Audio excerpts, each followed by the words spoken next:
Hi!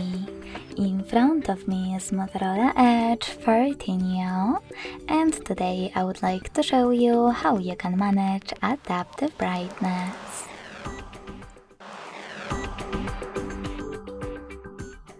First of all, go into Devices Settings and tap on Display section right away. Then click on the gray switcher next to Adaptive Brightness feature in order to activate it. So when I do that, as you can see, auto brightness is on. But you can always switch it off by clicking on the same No Blue switcher. Thanks so much for watching. If you enjoyed this video, don't forget to leave a like, comment and subscribe. Bye!